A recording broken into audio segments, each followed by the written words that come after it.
ఇలాంటి కార్యక్రమాలను నిర్వహించడం ద్వారా మన ఆలయ వ్యవస్థను మనం పటిష్టంగా నిలబెట్టుకోవాలనేటువంటిది మన ప్రధానమైనటువంటి ఉద్దేశం. దాంతోపాటు మన కుటుంబాలకు సంబంధించి కూడా ఇవాళ ఎవడో ఎదుటిగతం వాడిని మనం నిందించడం వల్ల ఉపయోగంలా మన కుటుంబాలలో లేదా మన ఇళ్లలో ఎంతమంది ఇళ్లలో మన ఇళ్లలో భగవద్గీత ఉంది, ఎంతమంది మనం భగవద్గీతను చదువుతూ ఉన్నాం, ఎంతమంది మనం ప్రతివారమో లేదా వీలైనప్పుడు మనం గుడికి పోతూ ఉన్నాం. పండగ పబ్బు వచ్చినప్పుడు తప్ప మిగతా రోజుల్లో గుడికి పోయేటువంటి సంప్రదాయం కూడా మన వాళ్ళల్లో బిజీ లైఫ్ అనేటువంటిది లేదా మరో కారణాలు నాలుగు కాడ టీఎంగడి కాడైనా సరే 2 గంటల సేపు కాలయాపన చేస్తారు తప్ప గుడి దగ్గరికి వచ్చేటువంటి పరిస్థితి లేకుండా ఉండడం.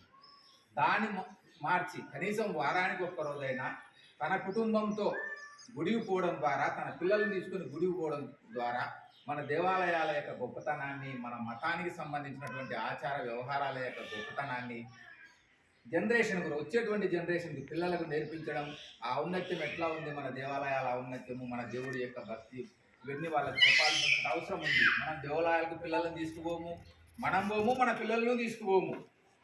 అలా ఉన్నప్పుడు మనం భవిష్యత్తు తరాలకు మన యొక్క మతం యొక్క గొప్పదనాన్నో లేదా మన దేవుళ్ళకు సంబంధించినటువంటి గొప్పదాలను మనం ఎలా చెప్పగలుగుతాం? అందువల్ల మనము మన కుటుంబాలకు ముందు మన కుటుంబంతో మారడం ద్వారా మన మతం యొక్క ఔన్నత్యాన్ని మన నెక్స్ట్ జనరేషన్కు ఇవ్వడం ద్వారా ఇలాంటి కార్యక్రమాలను చేపట్టాలనేటువంటి ఉద్దేశంతోనే హిందూ ధర్మ వ్యాప్తిని చేయాలనేటువంటి ఉద్దేశంతోనే ప్రధానంగా కంకణం కట్టుకొని సారి ఈ కష్టం అంతా పడతా ఉన్నాడు. అంత మించి వేరే ఉద్దేశం ఏం లేదు.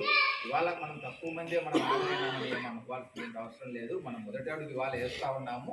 కలిసి వచ్చేటువంటి అందరినీ కలుపుకొని అందరూ దీంట్లో కథానాయకులే, ఎవరు వెనకుండేది లేదు, ఎవరు ముందుండేది లేదు. అందరూ ముందుండాల్సిందే, అందరూ కథానాయకులుగా ఉండాల్సిందే. మన మతాన్ని, మన మత యొక్క ఆచార వ్యవహారాలను, మన దేవాలయాలను మనం పరిరక్షించుకోవడానికి ప్రతి హిందువు కూడా నాయకుడుగానో కథానాయకుడుగానో ఫీల్ అయ్యి రేపు మనం దీన్ని మరింత బాగా అభివృద్ధి చేసుకొని ముందుకు పోవడం ద్వారా ప్రభుత్వం నుంచి మనకు రావాల్సినటువంటి వాటిని కూడా హిందూ మతాలు మన ఆలయాలకు సంబంధించి ఉదాహరణకు 86% మంది మనం హిందువులం ఉన్నాం, 12% మంది ముస్లిమ్స్ ఉన్నారు, 3-4% మంది క్రిస్టియన్లు ఉన్నారు.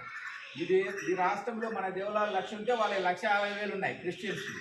కానీ వాళ్ళకు 4% ఉండేటువంటి వాళ్ళకు 1,50,000 చర్చీలు ఉంటే వాళ్ళందరికీ కూడా పాస్టర్లకు డబ్బులు ఇస్తామంటారు. ఇక్కడ 86% ఉండేటువంటి హిందువులు కట్టేటువంటి డబ్బుతో మన డబ్బుని పోయి ఇతరులకు పంచిపెట్టేటువంటి కార్యక్రమం. అట్లా గవర్నమెంట్ నుంచి మన ఆలయాల అభివృద్ధికి రావాల్సినటువంటి నిధులను ఫండ్స్ కూడా మనం రాబట్టుకోవడం, మన పూజారి వ్యవస్థను పటిష్టం చేసుకోవడం. పూజారి వ్యవస్థ లేకుండా దేవాలయాల నిర్వహణ అనేటువంటి సాధ్యం కాదు. ఎన్ని సంవత్సరాలుగా ఈ దేవాలయాల నిర్వహణ హిందూ మతం యొక్క ఈ ధర్మము కాపాడబడతానంటే ఈ పూజారి వ్యవస్థ మనకు బలంగా ఉండడం ద్వారానే ఇప్పటికి కూడా అత్యంత పవిత్రంగా వాళ్ళు ఈ నిర్వహణ జరుపుతానడం వల్లనే ఇది సాధ్యమవుతుంది. కాబట్టి ఆ పూజారి వ్యవస్థ బలహీనపడతా ఉంది. ఆ పూజారి వ్యవస్థను కూడా మనం బలోపేతం చేసుకోవాలి. ఇట్లాంటి ప్రధానమైనటువంటి లక్ష్యాలన్నీ పెట్టున్నారు. వీటన్నింటికి మీరందరూ సహకరించాలా. రేపు మనందరం కలిసి దీన్ని మరింత అభివృద్ధి చేసి కడప జిల్లా వరకు మనం బాగా చేసుకుంటే తర్వాత మిగతా ప్రాంతాలు ఎట్లా ఏంటి అనేటువంటిది మనం ఆలోచించవచ్చని చెప్పేసి నాకు వచ్చిన అవకాశాన్ని ధన్యవాదాలు.